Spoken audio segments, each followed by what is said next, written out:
มาย่องกับคืนปล่อยนั่นนี่นะเอาพ่อใหญ่ดีใจหลายแจ๊กเรียบร้อย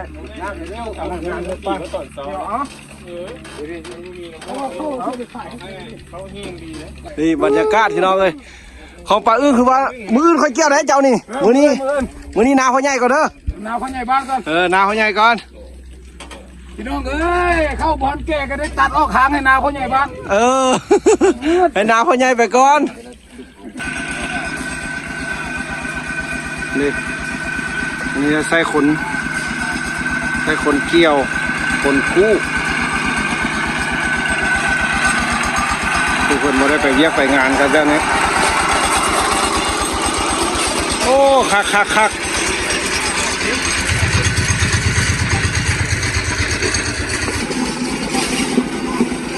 ความสุขบ้านนาบรรยากาศกูเข้าเก็บผลผลิตนาปีแล้วเราก็ซืบต่อนาแซงอีกทงบ้านนาภูเขาควายเด็กพี่น้องอันนี้ก็ของประชาชนเพิ่นกู้เอาพี่น้องอันนี้นั่นเด็เบิ่งสิไทยเบิ่งความเดือว่าใส่ขนกู้กับรถ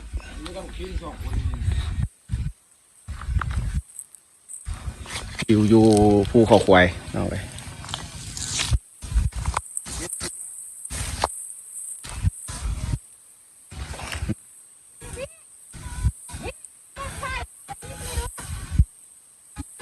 อยู่คักนะเอาสู้ๆไอ้เบี้ยแล้วบอนี่มือนี้นะให้มันแล้วเด้อต้มเป็ดได้นะ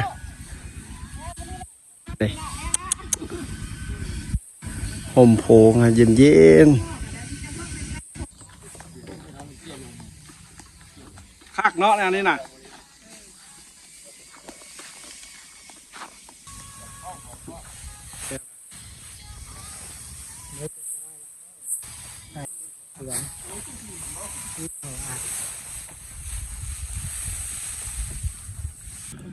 พี่น้องพ่อใหญ่ว่าเอาเครื่องดื่มไปยายพนักงานขับรถดูว่าซะดีใจหลายนี่เบิ่งแม่นอนอยู่ปีอย่างเดียวได้นี่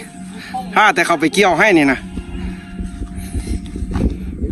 เอาพนักงานโอ้ดีใจหลายได้นี่นะเอาว่าสิโทรหาพวกบ่มาได้เข้าดิเอาห้ามผู้ชมพูดอย่างกันจินเอาตัวพอใหญ่มอบได้เนี่ยดีใจหลายนาเพิ่นสิแล้วไว้แรงสิออกที่มันเลยเตรียมรถฮอดบ่ลงฮอดเป๋ดีใจคักความสบายสมัยนี้มาผู้เดียวก็ได้พอใหญ่อึ่งเจ้าของรถเกี่ยวเพิ่นเก่าขึ้นซอยให้สาวงามสาวงามเพิ่นเป็นไงคักพี่น้องสมพออยู่เมืองไทยเพิ่นสบายเห็นนาผู้ละ50-50 เฮกตาร์สบายสะดวกสบายแนวนี้แหละพี่น้องเลยได้แต่ผู้เดียวก็ยังเฮ็ดนาได้แนวนี้นะ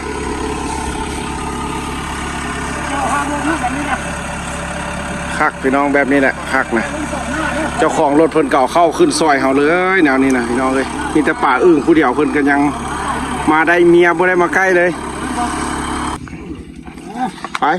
ไปใช้ป่ะนี่ตู้รถวะต้นหน้าไก่ให้เขียวยังบ่แล้วตัวนี้ยังแต่ว่าสิเกี่ยวนาในบ้านก่อนโอ้ให้นาในบ้านเอ็ดก่อนมาลงทางนี้ไปญาติกันพี่น้องรถปั้นก็ได้ยังบ่แล้วได้ป่าอึ่งก็ได้ให้พ่อใหญ่เกี่ยวก่อนพ่อใหญ่ก็มาจะโดนเกี่ยงกันไปได้ละ30 ฝ่ายสะดวกสบายมาผู้เดียวกันแล้วเห็นนานี่นะบัดนี้นาพ่อใหญ่พี่น้องบัดนี้นะไปบุกนาพ่อใหญ่ตัวเศร้าจำคำรถเห็นให้เห็นนานี่บรรยากาศกำลังสิไปนาพ่อใหญ่พี่น้องบัดนี้นะสิลงเกี่ยวนาพ่อใหญ่บัดนี้นะพี่น้องเอ้ยรถปั้นรถเกี่ยวนี่ถือว่าญาติกันเลยตอนนี้นะพี่น้องเอ้ยเดี๋ยวสิพาเบิ่งบรรยากาศเด้อตอนนี้นาป่าอึ่งกันแล้วละพี่น้องเอ้ยไปนาพ่อใหญ่เด้อ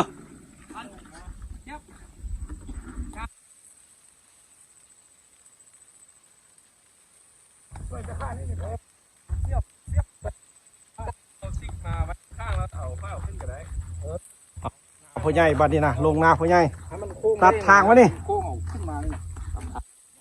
งัดกันขนาดเนาะบัดนี้เนาะรถนะจะเฮ็ดค่ำแล้วได้นี่นะเออ เรื่องนะ มุมสูง เต็มพุ่งเลยที่ดูหอบป่ะ กระเบียเก็ตหนึ่งเลยเว้ยเอื้อง นาพ่อใหญ่ซัดอยู่ในพุ่นตัดทางเข้าไปในบัดนี้นะซิ่งกันญาติกันบัดนี้นะนาปลาอึ้งคือว่ายังบ่แล้วตัวหันบ่ ยังมีงานวัดนี่ ยังวันนี้ไว้มือหน้าอันนี้นะเกี่ยวของพ่อใหญ่ก่อนเกี่ยวของพ่อใหญ่ก่อนตอนนี้นะ เข้า เกี่ยวของพ่อใหญ่ก่อนเกี่ยวของพ่อใหญ่ก่อน ว่าสิบมาให้เฟิร์นรถได้ ไว้จะพูดกันเป่าอย่าไว้ เดี๋ยวแจกเอ็มร้อยก่อนเด้อน้องแจกเอ็มร้อยก่อน ไปก่อนมาพนักงานก่อนให้เกี่ยวเราเอาไปได้ของไม่เอาเกี่ยวให้เรากลางคืนเลยกลางคืนเลยก็ได้มีที่กลางคืนมาละก็เดินต่อที่เป่าแล้วคืนมาละเจ้าคุณฮะเจ้ารู้เป็นหยังเกี่ยวสิพวกเกี่ยวพวกเจ้าเกี่ยวกับคืนไฟกับมันย่องกับคืนไฟนั่นนี่นะ เอาพ่อใหญ่ดีใจหลายแจกเอ็มร้อย น้ำเร็วกำลังงานเลยป้าเกี่ยวอ๋อเขาไปขายเขาเฮงดีนะเราจะต้องมาเกี่ยวอ๋อเจ้าหน้าบริษัทไปเขาขอบใจเด้อนี่เข้าไปซื้อน้ำมันรถแดงแล้ว อันนี้มือกล้องอันนี้นะ เขาไปรถทั้งสปอนเซอร์ทั้งเป็นสามแล้วเด้อวันนี้เขาจะสามแล้วเด้อ สั่งเป็นเท่าไหร่เป็น300แล้วมื้อนี้นะเนาะ300เป็น450แล้วเอาสตินะเอาสตินะเอาสตินะ นี่บรรยากาศพี่น้องเลยของปลาอึ้งคือว่ามืออื่นค่อยเกี่ยวได้เจ้านี่มื้อนี้นาพ่อใหญ่ก่อนเด้อ นาพ่อใหญ่บ้านก่อน นาพ่อใหญ่ก่อน พี่น้องเอ้ยเข้าบอลแก่ก็ได้ตัดออกหางให้นาพ่อใหญ่บ้าน ให้นาพ่อใหญ่ไปก่อนพ่อใหญ่ก็ย่านฝนพี่น้องเลยญาติกันเกี่ยวญาติกันปั้นนี่วิวบรรยากาศภูเขาควายพี่น้องเลยกลางทงไห้ทงนาปลาอึ้งนี่หัวยังหลายอันนี้เกี่ยวไปแต่น้อยพูดเลยพี่น้องเขาเทิงพูดปลาอึ้งนะพูดละฟังพูดเห็นรถแล่นอยู่พูดอะไรแม่นแล้วนะสุดพูดละ ตัวจะได้ควาย200ป่ายไรอย่างเงี้ยงัวทั้งควาย กำลังเคียนเป๋าวันนี้เพราะใหญ่เชียว ใจเด้อบุเคยเห็นรถปั้นเพื่อได้เห็น รถเกี่ยวทันสมัย ว่าคนไทยนะรถนวดเข้าไหน รถนวดเข้าบ้านเพิ่นเอิ้นไหนอยู่ไทยเด้ รถนวดเข้า โอ้รถนวดเข้าเนาะ บุตั้งอย่างกับคนนวดคนเท่านั้น คนนั้นรถนวดเข้าว่าซั่นแม่นแท้บ่พี่น้องว่าอยู่เมืองไทยเอิ้นรถนวดเข้าได้อันนี้บ้านเฮาเอิ้นแต่รถเกี่ยวแล้วแนวนี้น่ะเกี่ยวเข้าพี่น้องตอนนี้ก็เป็นบรรยากาศที่โรงนาของพ่อใหญ่พี่น้องเด้อเอาก็สิถ่ายคลิปให้เบิ่งตอนนี้ก็แจกอัน150ให้กับพนักงานพ่อใหญ่2แพ็คแล้วได้พี่น้องมื้อนี้น่ะดีใจหลายความสะดวกสบายทันสมัยพี่น้องเลยบ่ได้ยุ่งได้ยากบ้านเฮา โตได้ใช่ไหม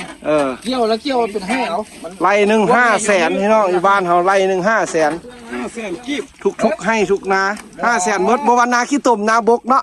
800 บาท บริการ3 ชั่วโมง 3 ชั่วโมง ห้องสมบัติเอาไรเป็นเงินไทย800 บาท 850 บาทแต่อยู่เมืองไทยเพิ่นว่าแต่600นึงนะอยู่เมืองไทยไร่นึง ขายป่าอึ้งก็แม่นแล้ว อันนั้นก็รถพ่อใหญ่เตรียมใส่เข้าพี่น้องมาผู้เดียวเมียก็บ่มาปลาอึ้งก็คือกันเฮ็ดนาผู้เดียวเด้ใส่รถเรียบร้อยแล้วถ้าแต่เมื่อพี่น้องเอาคักบรรยากาศพี่น้องกำลังสิลงนากำลังใส่เป่าเข้านาปลาอึ้งเลยนี่ตัดเป็นทางให้นาพ่อใหญ่เข้าไป แค่สิเป่ากินแม่เมื่อคืนเลยล่ะนี่เขา ดูด่า ขนาด เดียวยังหักบุด เอาพี่น้องครับเบิ่งว่าสิได้จากเป่านาพ่อใหญ่เด้อนาปลาอึ้งตอนนี้กำลังตัดไปนา2 ไร่ป่ายหรือว่า3 ไร่ 4 ไร่ว่านาส่งไร่ บนนาปลาอึ้งนาปลาอึ้ง 2 ไร่ครึ่งนะ 2 ไร่ครึ่งนาปลาอึ้งหัน2 ไร่ครึ่งได้ 30 ป้ายเป่า 30 ปลายเป๋า ซ้ำน้ำบึ้งนี่แหละ เออ เอาลายพดเข้านะ